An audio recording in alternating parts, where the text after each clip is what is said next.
Pastora Maria Salles, irmão Jacinto convidou para estar aqui conosco nessa noite, trazendo a palavra do Senhor. Eu queria convidar o pastor Humberto para estar aqui orando pela vida dela, que ela vai estar trazendo a palavra para nós nessa noite. Que ela seja um canal de bênção na minha vida, na sua vida, nas nossas vidas. Um instrumento usado na mão do Senhor, amém? É uma honra para nós tê-la conosco nessa noite. Que o Senhor possa estar aí, de encontro ao seu coração e revelando a palavra para trazer para nós, amém? Amém, igreja? Estenda as tuas mãos, vamos estar abençoando a vida dela. Tenho certeza que Deus vai usar muito a vida dela para falar conosco essa noite. Senhor nosso Deus e eterno Pai, Deus poderoso, meu Pai, nesse momento nós estamos aqui orando, meu Pai, porque é um momento, meu Pai, importante também na tua casa, onde nós vamos, meu Pai, ouvir a tua voz. Aqui está, meu Pai, a Maria Salles, meu Pai, pastora, que vai trazer essa palavra essa noite. Tenho certeza, meu Pai, que ela buscou do Senhor a direção. Meu Pai, que os ouvidos dela esteve sensível à tua voz. E aquilo que o Senhor, meu Pai, revelou ela, meu Pai. Eu peço que o Senhor venha dar a ela nessa noite sabedoria, autoridade, unção, revestimento, meu Pai, da parte do teu Espírito. E aquilo, meu Pai, que o Senhor tem para falar, para entregar essa noite. Que o Senhor venha, meu Pai, fazer conforme a tua vontade, o teu querer. Meu Deus, em nome de Jesus, usa ela, meu Pai, como canal de bênção, como instrumento, como vaso, meu Pai. Que nessa noite, meu Pai, através, meu Pai, da vida dela, o Senhor possa fazer coisas grandes aqui, porque, meu Pai, o Senhor vela pela tua palavra para que ela se cumpra. É um culto, meu Pai, missionário. Meu Pai, que o Senhor nessa noite possa salvar, possa, meu Pai, curar, possa, meu Pai, restaurar, e que o Senhor, meu Pai, possa fazer coisas poderosas nesse lugar, porque a sua palavra tem poder, meu Pai. A sua palavra, meu Deus, ela pode mudar qualquer situação, ela pode tirar qualquer vida, meu Pai, e pode, meu Pai, levantar, meu Pai, um caído, abatido, e fazer dele, meu Pai, um vitorioso. Meu Pai, em nome de Jesus, que os momentos que a tua filha vai estar aqui falando, que o seu Espírito possa, meu Pai, se apoderar da vida dela, e que ela possa, meu Pai, através da liberdade do teu Espírito, ser usada, meu Pai, grandemente pelo Senhor. É o que eu oro, meu Pai, te peço nessa noite, em nome de Jesus, amém. Graças a Deus. Você pode dar uma salva de palmas para ele.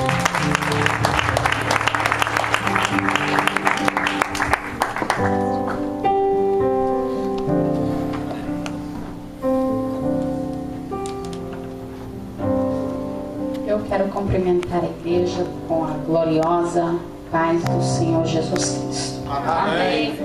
Estou muito feliz por estar aqui. Quero agradecer a direção do culto pelo convite. E que Deus venha falar conosco em nossos corações. Amém? Quantos estão preparados para ouvir a voz do Senhor? Amém. Nós já temos adorado ao Senhor, temos entregado a Ele a nossa adoração. E agora o Senhor vai falar conosco. Eu gostaria de pedir à igreja para se colocar em pé enquanto nós vamos estar lendo uma porção da palavra de Deus que se encontra no livro de Lucas. Lucas capítulo 7.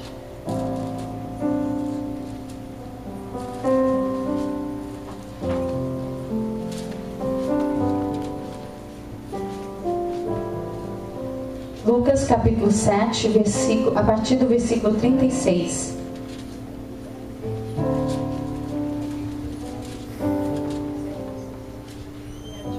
Lucas capítulo 7, a partir do versículo 36, diz assim: E rogou-lhe um dos fariseus que comesse com ele. E entrando em casa do fariseu, assentou-se à mesa. E eis que uma mulher da cidade, uma pecadora, sabendo que ele estava à mesa em casa do fariseu, levou um vaso de alabastro com unguento. E estando por detrás aos seus pés, chorando, começou a regar os pés com lágrimas, e enxugava-los com os cabelos de sua cabeça, e beijava os pés e ungia-los com unguento. Quando isso viu o fariseu que o tinha convidado, falava consigo dizendo: Se este fora profeta, bem saberia qual e quem é a mulher que lhe tocou, pois é uma pecadora. E respondendo Jesus, disse-lhe: Simão, uma coisa tenho a dizer-te. E ele disse: Dize-a, mestre. Um certo credor tinha 2 devedores. Um devia-lhe 500 dinheiro e outro 50. E não tendo eles com que pagar, perdoou-lhes a ambos. Disse, pois, qual deles o amará mais? E Simão respondendo disse, tenho para mim que é aquele a quem mais perdoou. E ele disse, julgastes bem. E voltando-se para a mulher, disse a Simão, vês tu esta mulher? Entrei em tua casa e não me deste água para os pés, mas esta regou-me os pés com lágrimas e me os enxugou com seus cabelos. Não me destes ósculo, mas esta, desde que entrou, não tem cessado de me beijar os pés. Não me ungiste a cabeça com óleo, mas esta ungiu meus pés com unguento.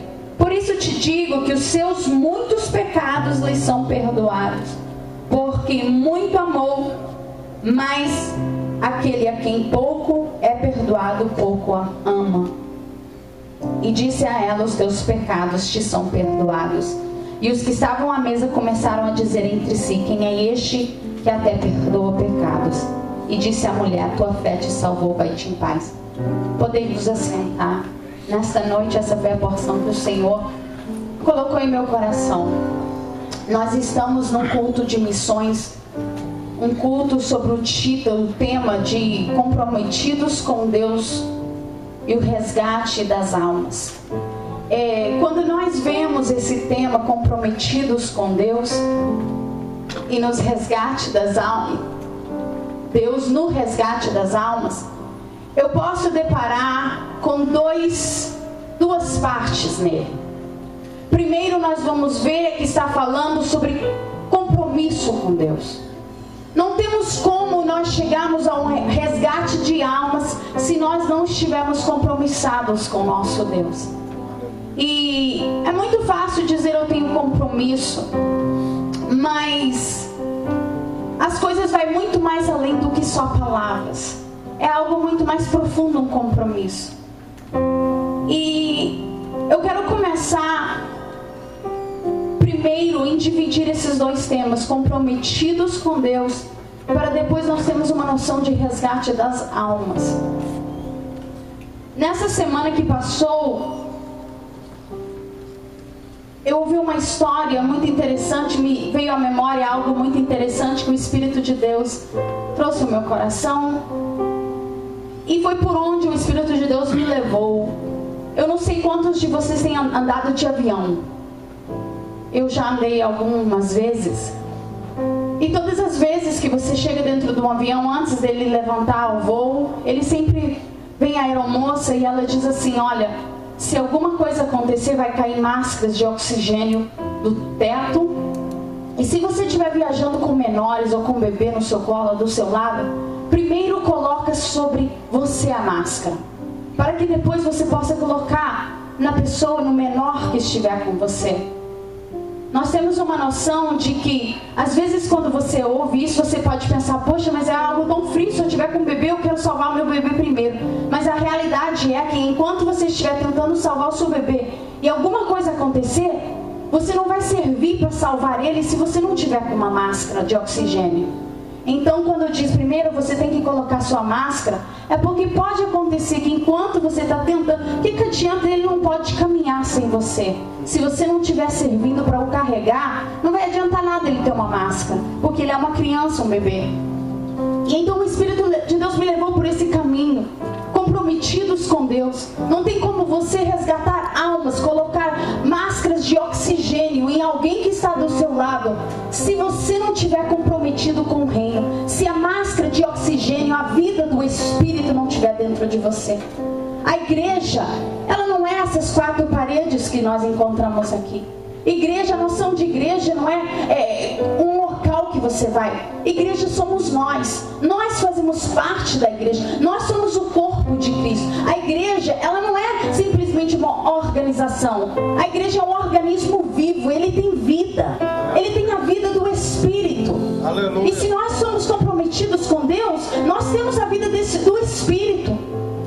Comprometidos com Deus é quando nós conseguimos, entendemos que é Ele que nos domina, que o Espírito dele que vive dentro de nós, que somos guiados por Ele.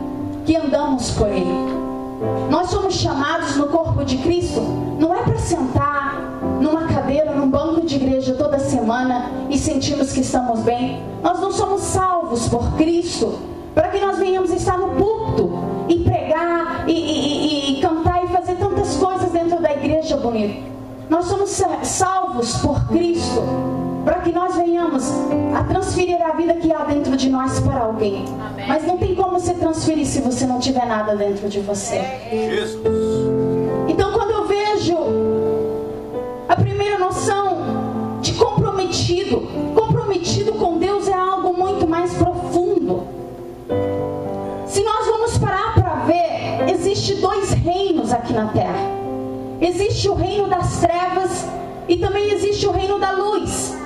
Quando você trata de resgatar almas, você está resgatando elas do reino das trevas, que elas estão dominando elas. Resgatar almas é resgatá-las das garras do inimigo, da opressão, dos demônios, do diabo. Agora, não temos como resgatar com a nossa maneira de pensar normal. Quando se trata de resgatar alguém do reino das trevas, o reino é espiritual. E quando deparamos com nós mesmos, nós somos carnais.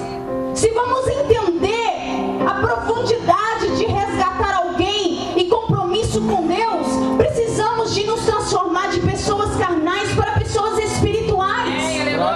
Paulo diz que o homem natural, ele não compreende as coisas do Espírito. Não adianta eu querer chegar perto de uma pessoa que está no reino das trevas e dizer para a pessoa: você precisa mudar de vida, você precisa ser diferente, porque as armas do Espírito não são as mesmas nossas, não é o que eu penso. Irmãos, não tem como eu ser cheia do Espírito para eu cumprir os propósitos que Deus tem na minha vida, se eu não me esvaziar. Se nós pegarmos um copo como esse aqui que está cheio de água, ele não está cheio, mas se ele estivesse cheio até acima, você não tem como tomar, no mundo físico não tem como pôr 2 coisas, vai ser só uma. E a realidade é que no mundo espiritual, o Espírito de Deus, ele não vai tomar lugar se você tem a sua própria opinião e a sua própria razão. Ele não age. Tem que existir um esvaziamento de nós mesmos. Eu tenho que entender que quando eu vou servir ao Senhor e vou ser comprometido com Ele, não faz diferença o que eu penso ou o que eu acho. Não faz diferença a minha opinião. Não importa se eu acho que o púlpito deve estar daquele lado. A minha opinião não faz diferença. Não importa se eu não estou vendo Deus agir. A primeira coisa que eu quero entender, comprometidos com Deus no resgate de almas, nós temos que transferir tudo isso para o mundo espiritual. Temos que nos esvaziar da nossa razão para que o Espírito de Deus venha nos encher, para depois nós sermos guiados por Ele. Não adianta você querer com a sua força resgatar a vida de alguém, porque não vamos conseguir. Eles estão presos no mundo espiritual. Eles estão presos pelo reino das trevas.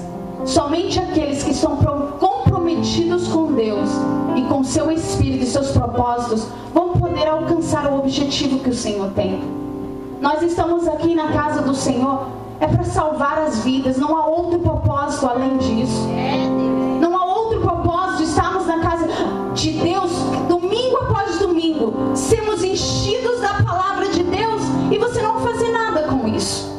Não tem como de você dizer que eu sirvo ao Senhor se você não serve os seus propósitos.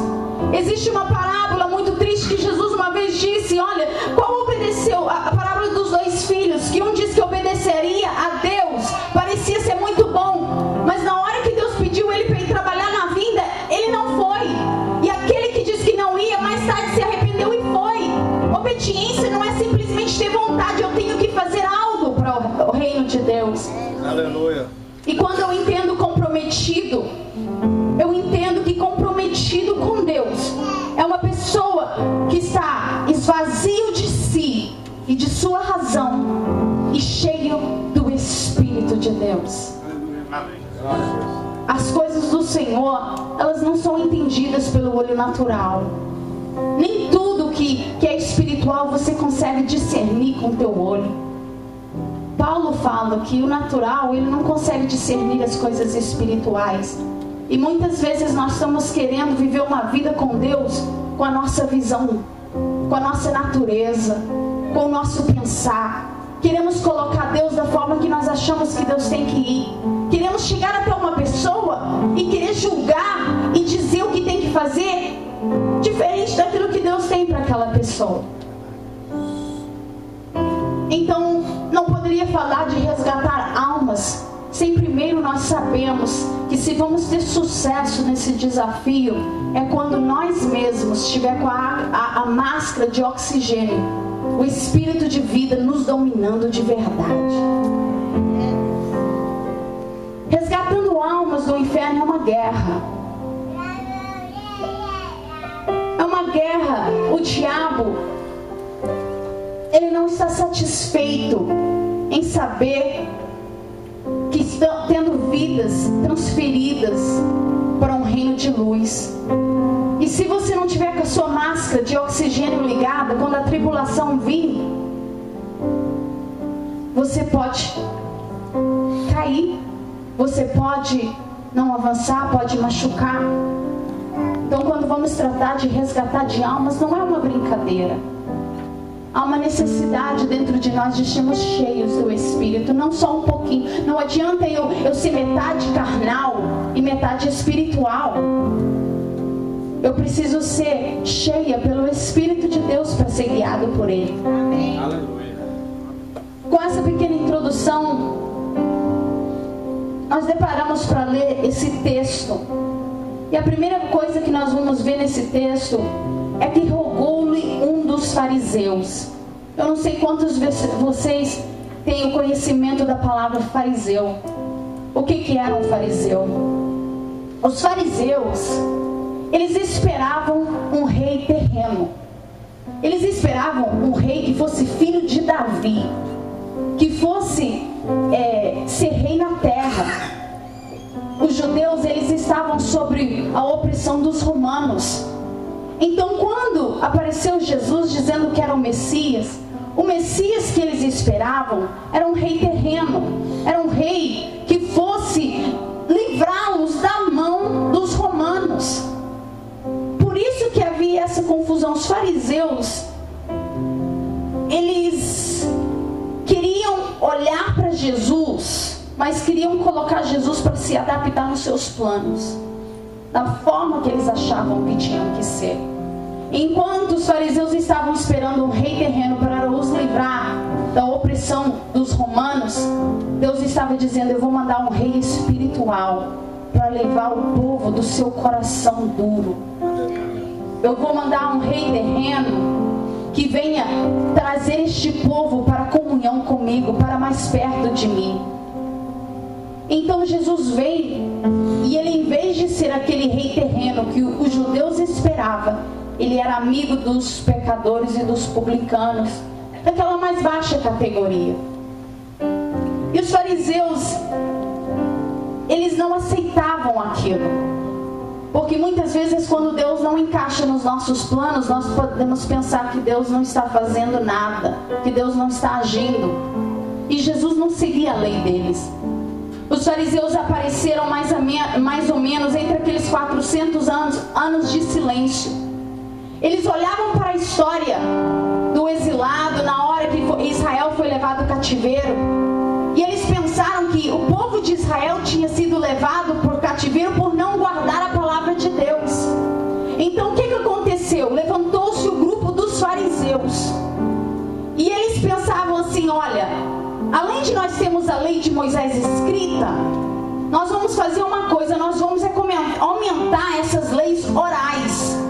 Todas as vezes que chegava um mestre deles e dizia: você não pode trabalhar no sábado, eles colocavam mais leis para fazer com que o povo fosse obrigado a seguir a lei de Moisés, porque eles pensavam que Deus tinha levado o povo cativeiro por eles não ter seguido a lei, por ter se afastado do Senhor.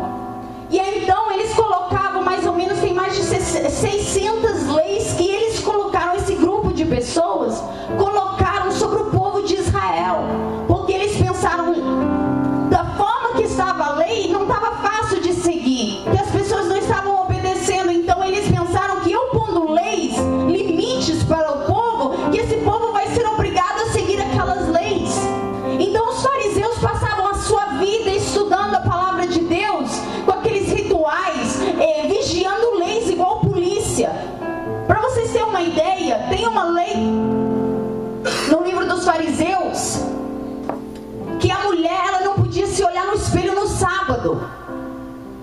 Porque se ela olhasse no espelho e visse um cabelo branco, talvez ela seria impulsa a querer tirar aquele cabelo branco. E ela não poderia fazer isso no sábado. Isso era o tipo de leis que eles tinham. Todas as vezes que apareciam, é a mesma coisa quando nós temos novas leis que são colocadas. Às vezes aparece uma situação, o juiz vai e coloca uma nova lei, faz um amendment que eles chamam. Então, os fariseus eram esse povo. Aparecia um caso diferente, alguém começava a fazer alguma coisa por ser sábado, e eles tentavam impedir o trabalhar com leis humanas. E enquanto eles guardavam essas leis, eles se afastavam do propósito verdadeiro do Senhor. Deus não queria que eles seguissem leis exteriores. Deus queria o coração deles. Mas é muito mais fácil você dizer, você não pode trabalhar no sábado, do que você amar o seu próximo e ter misericórdia dele. É muito mais fácil eu passar e cumprir leis exteriores do que ter uma mudança dentro do meu coração. E isso foi o que os fariseus faziam, isso foi o que esse grupo de pessoas faziam. Eles se preocupavam tanto com a adoração do templo, do que tinha e que podia fazer, e deixavam de se preocupar com a adoração ao Senhor e uma intimidade, um relacionamento com Deus. Por isso que Jesus vem em João 4 e diz: olha, vai chegar um momento que o meu Pai procura verdadeiros adoradores. Não é adoradores que me adoram pelo exterior, mas um adorador que me procura no seu coração, que não importa quem está vendo, eu estou adorando, o meu coração está adorando ao Senhor. Porque não adianta eu dizer para o Senhor que eu amo do lado de fora, não adianta eu vir na casa do Senhor e dizer: Senhor, eu sou teu, mas quando eu saio lá fora eu não sou dele. E era isso que acontecia. Os fariseus, eles se colocavam de tal forma em tantas leis, que eles ficavam embaraçados com ela e deixavam de ver aquilo que o Senhor realmente queria. E além de eles ficarem embaraçados, eles punham o povo para viver uma vida de julgo, onde eles se afastavam cada vez mais do Senhor. Não era que esse povo não era bom, não era que eles não estudavam o Senhor. Se você parar para ver, existiam alguns fariseus importantes. Paulo era fariseu, o professor de Paulo, Gamaliel, era fariseu. São pessoas que estudavam a palavra de Deus, que procuravam o Senhor e achavam que a garantia de agradar ao Senhor era uma lei que eles estavam cumprindo. E ao mesmo tempo, nós às vezes achamos que estamos agradando ao Senhor e deixamos de perceber que estamos tão longe dele, que aquilo que ele pede de nós, nós não estamos dando para ele. Isso era a história dos fariseus. Eles conseguiram adorar tanto a lei e se orgulhavam tanto na lei deles, que eles pisaram na graça de Jesus. Quando Jesus veio, eles pensaram: eu não preciso de Jesus. Nós estamos tão bem com a lei, sendo filhos de Abraão, que eu não preciso de Jesus.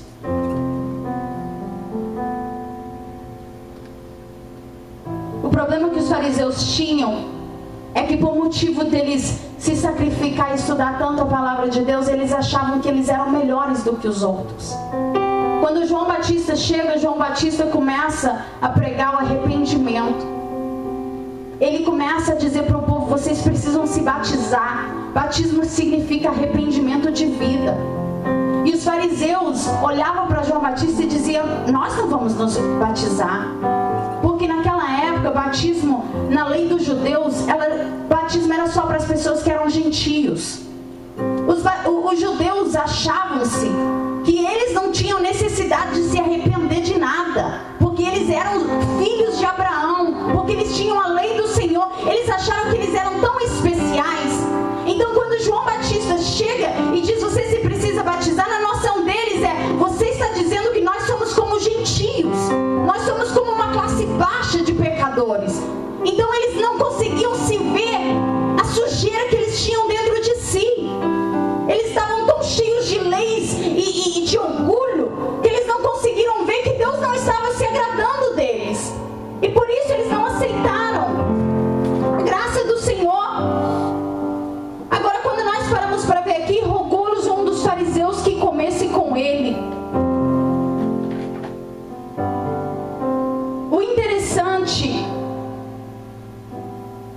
particular para o livro de Lucas, nós vamos ver muitas vezes na Bíblia Jesus comendo com pecadores, Jesus comendo com cobradores de impostos, com os publicanos.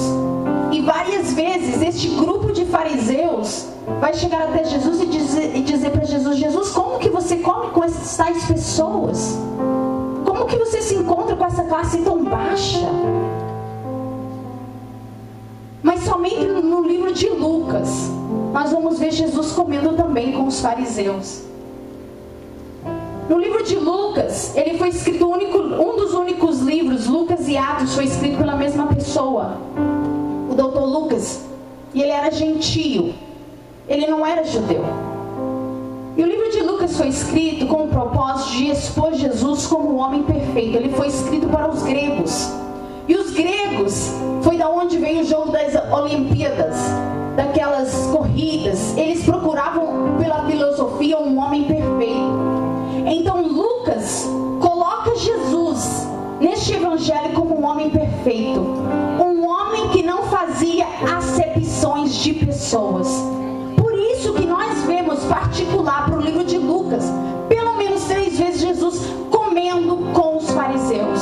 Em nenhum dos outros evangelhos você vai ver essa passagem de Jesus comendo com os fariseus. E aqui houve um convite feito para Jesus. E se fosse eu ou você, às vezes, você ia dizer assim: não, eu não quero nem ir perto daquela pessoa. Eu tenho certeza que alguns de nós já deparamos com pessoas como fariseus. Aquelas pessoas que só eles sabem, só eles podem. Você não pode chegar e dizer para eles que eles estão errados, porque eles não vão aceitar. Pessoas que são altas, que acham que por causa dos seus diplomas e suas boas palavras e lindas eloquências, que eles são os the best. Pessoas que acham que eu não tenho necessidade de conversar com a irmãzinha que entrou agora na igreja, porque eu sou além disso. Pessoas que acham que eu não preciso me misturar com ninguém, porque eu sou uma pessoa espiritual. Eu gosto de estudar a Bíblia dia e noite.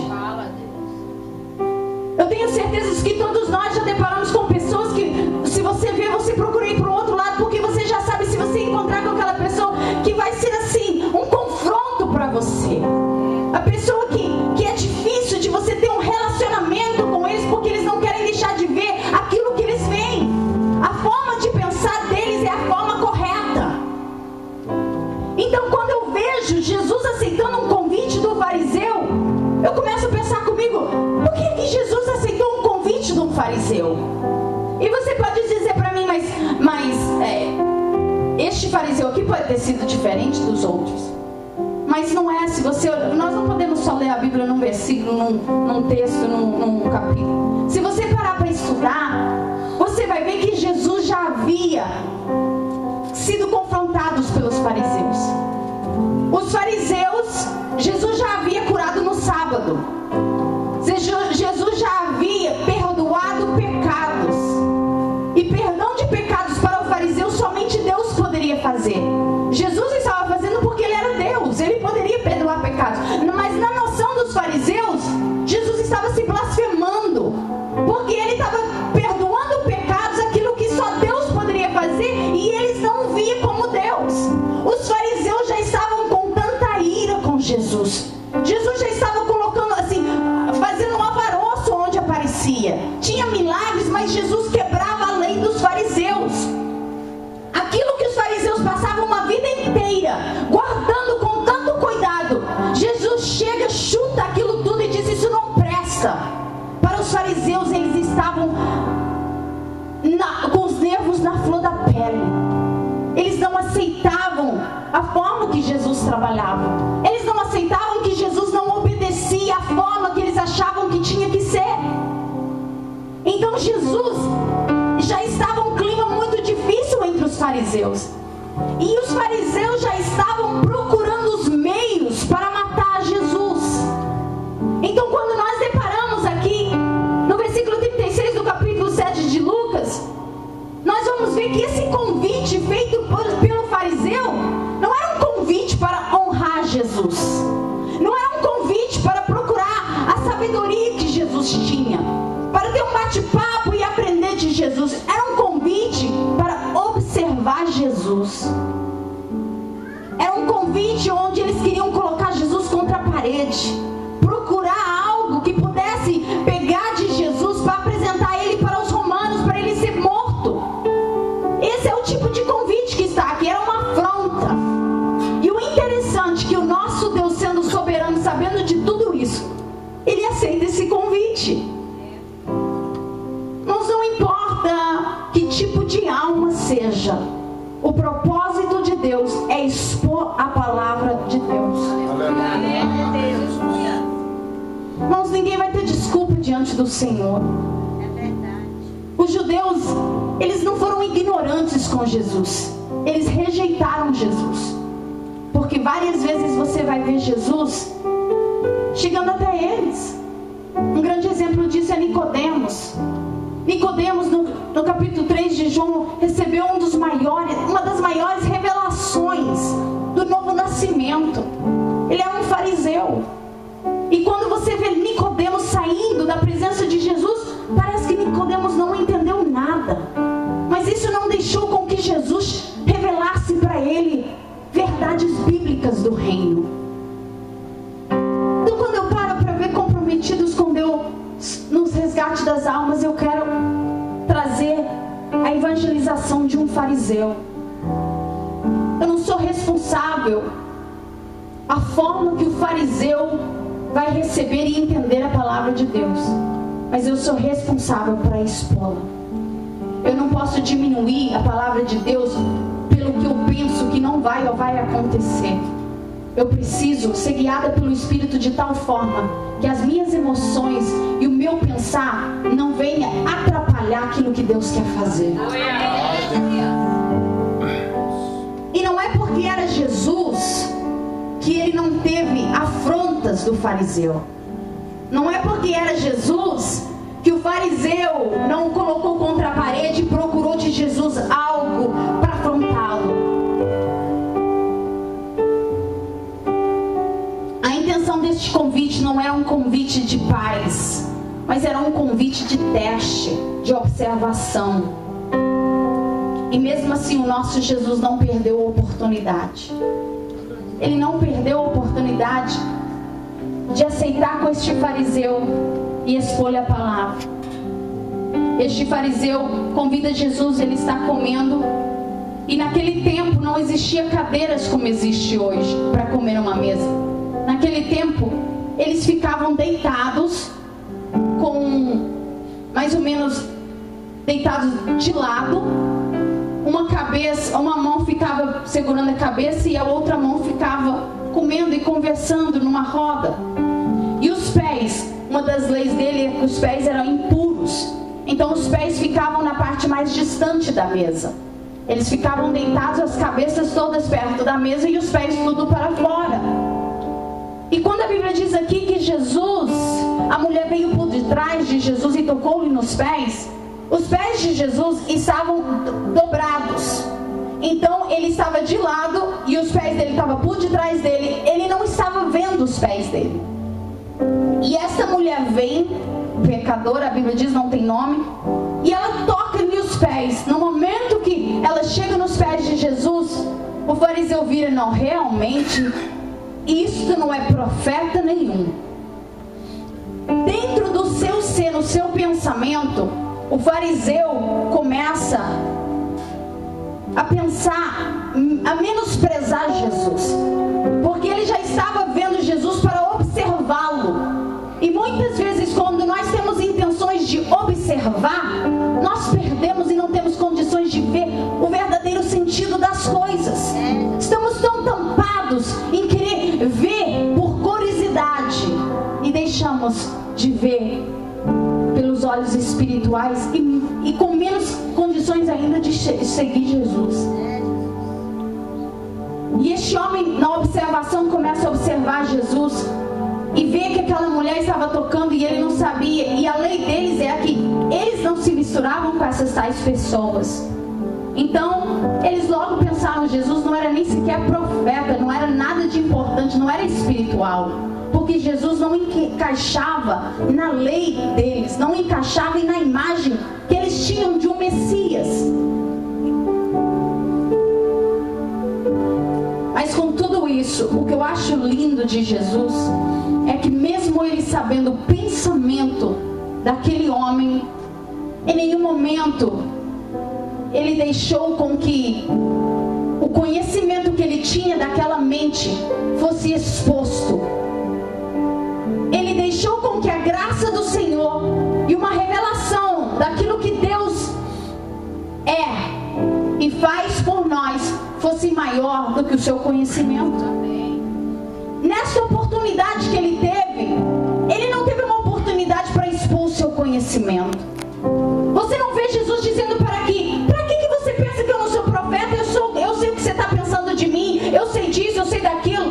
Você não vê Jesus aparecendo para os fariseus. Jesus não estava nem aí se os fariseus pensavam que ele não era Jesus e que ele não era profeta e que ele não era o Messias. Jesus não queria saber daquilo. Jesus não se importava da forma que o viam. Jesus estava diante de uma oportunidade e ele pensou consigo: você pode me afrontar, mas eu não vou perder a minha oportunidade de te expor o Evangelho. Eu não vou perder a minha oportunidade de mostrar para você o poder de Deus.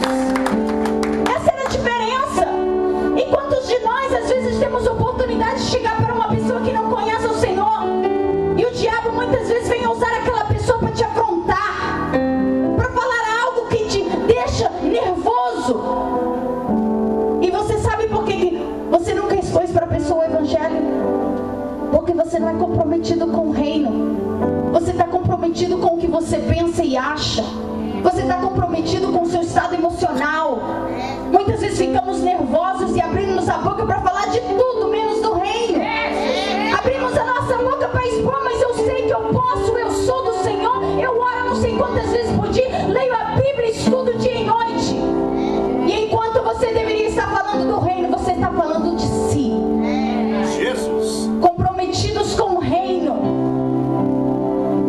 cheios do Espírito de tal ponto que não importa o que pensam de você. É onde a prioridade que você vai ter vai expor a graça do Senhor, que Jesus salva, liberta e leva para o céu. Não importa se você pensa que eu não sou nada, que eu não sou ninguém. Não importa se você pensa que eu não sou espiritual, ou que eu oro, ou que deixo de orar.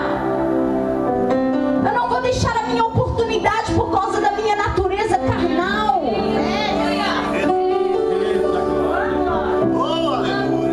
Quando este fariseu confronta Jesus no seu pensamento somente, a Bíblia diz aqui no versículo 40: e respondendo Jesus.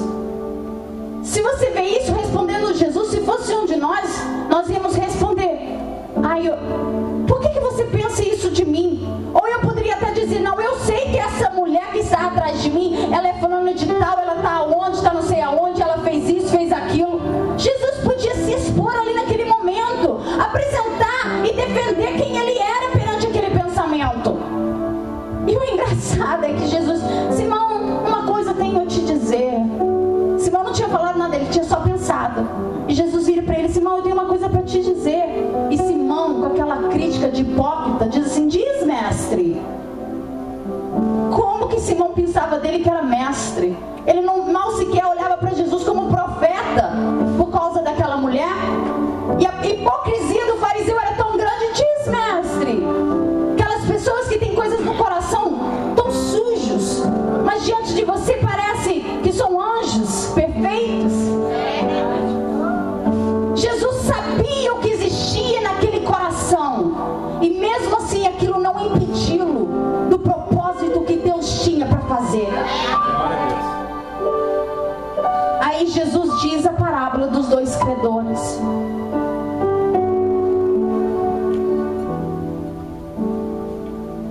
A mulher está por trás de Jesus.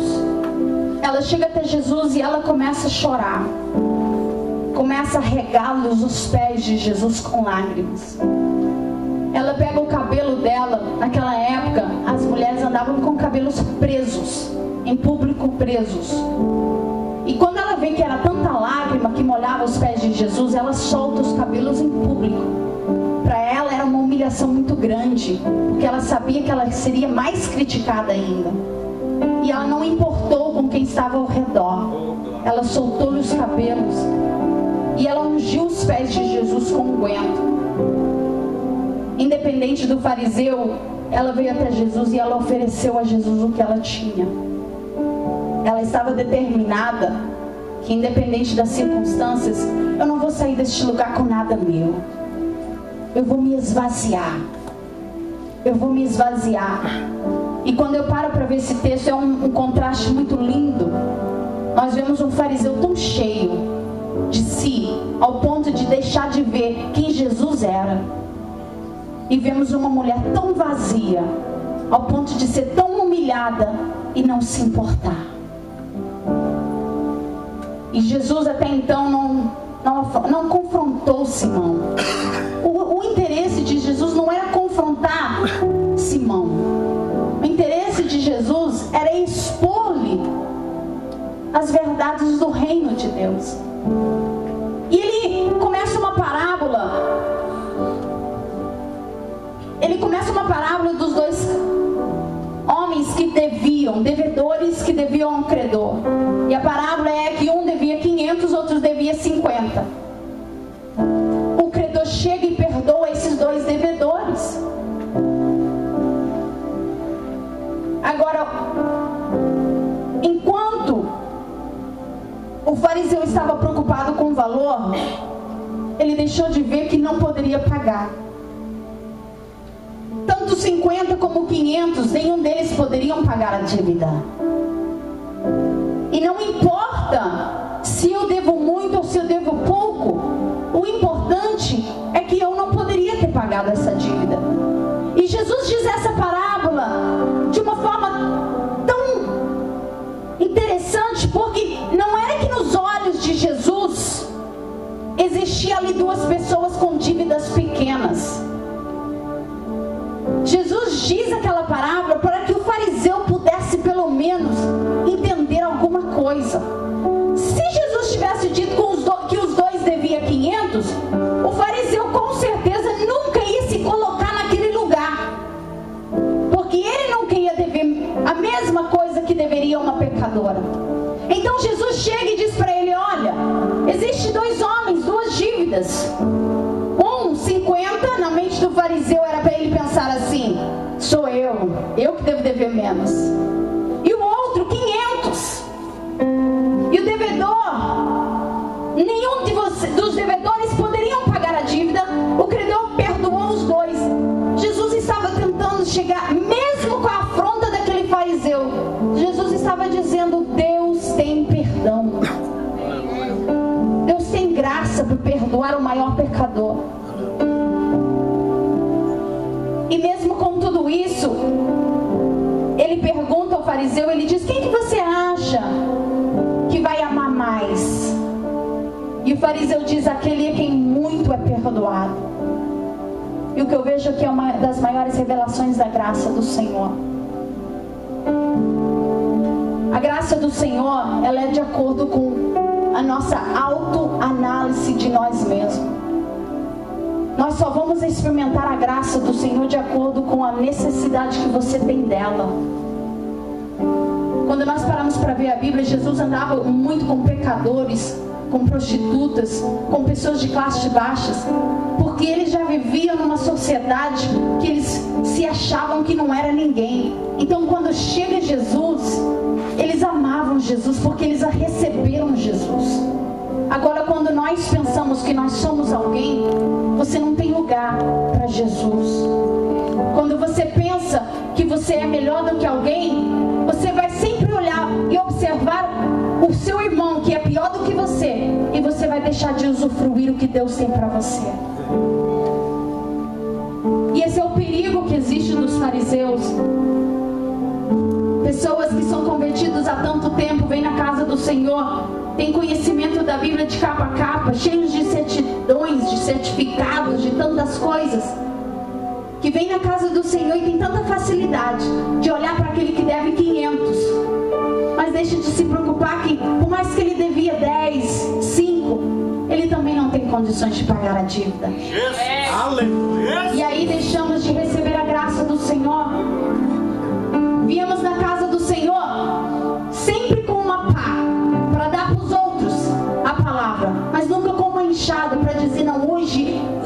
falar comigo. Temos facilidade de ver Deus fazer coisas grandes para os outros, mas nós não precisamos. Nós estamos vivendo uma vida que agrada ao Senhor. E será que podemos dizer que somos realmente cheios do Espírito do Senhor? Como anda a sua vida de evangelização? Até mesmo como fariseu. É fácil evangelizar aquele que é pecador? É fácil evangelizar aquele que se acha que é pecador, que está doente no hospital, em últimas necessidades, que já está consciente de que precisa de Deus? E aqueles que acham que não precisam do Senhor, que estão bem? Eu tenho sido cheia do Espírito de Deus para ir até eles? E quando vou, será que a minha natureza carnal fala mais alto do que a minha natureza espiritual? Será que quando chego, o Espírito de Deus pode dizer assim: o meu propósito foi cumprido?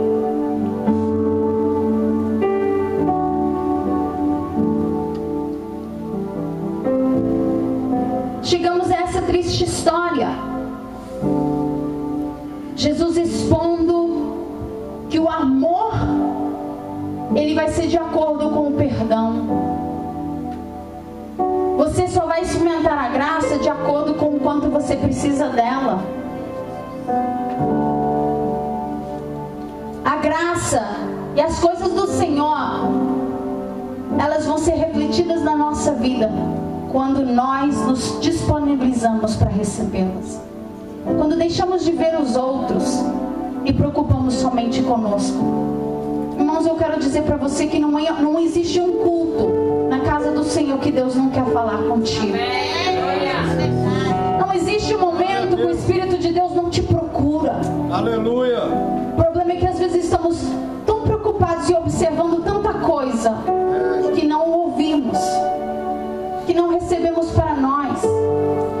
Achamos que não precisamos.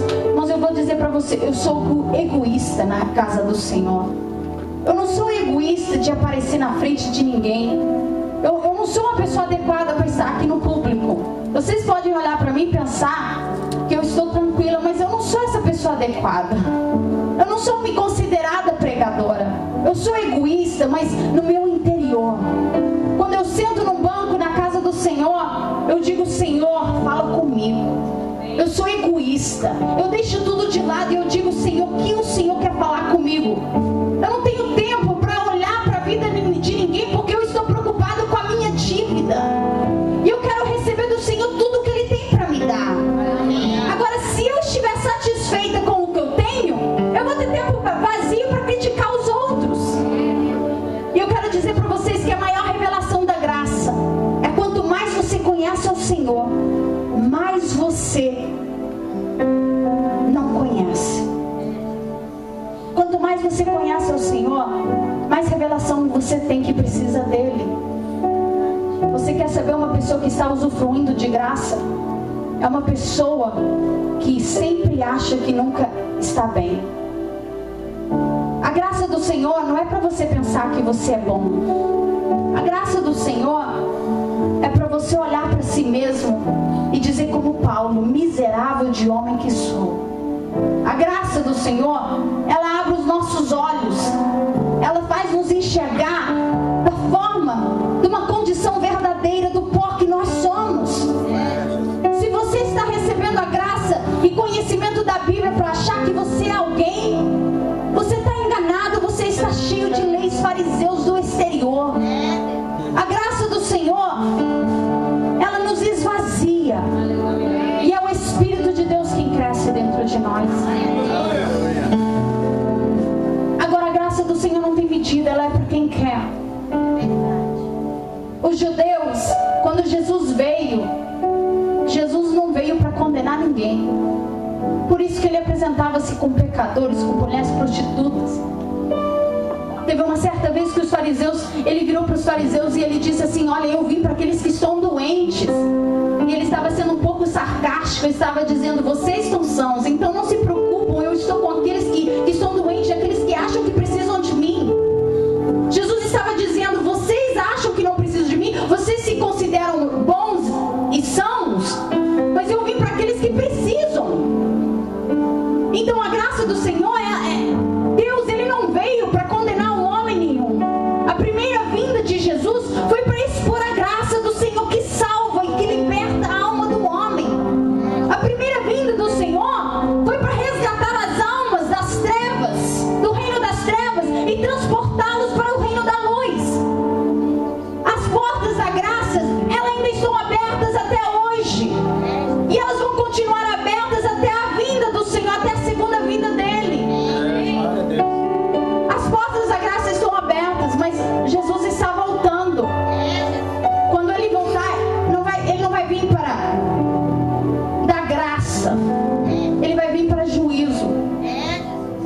temos feito com a graça dele? Nós estamos numa oportunidade de servir ao Senhor com todos os recursos. Mas vai chegar um momento que o Senhor vai perguntar pelas contas, o que você faz? Não basta você conhecer ao Senhor, mas você não permite que Ele te transforme. Não basta você ter conhecimento, e esse conhecimento não se transforma em salvação de vida. Não basta conhecer ao Senhor e não ser confrontado pelo Espírito dEle, a ter compromisso com Ele, com os propósitos dEle. E aí eu entendo que se nós vamos resgatar as almas do inferno, nós precisamos ser dirigidos pelo Espírito. Porque muitas vezes vamos deparar com fariseus que não querem ouvir. Mas porque eles não querem ouvir e que não te dão uma oportunidade, não significa que você não tem que falar do Senhor. Não é porque não te dão espaço e que muitas vezes te afrontam que você não tem obrigação. Eu sei que antigamente eu tinha um pensamento, eu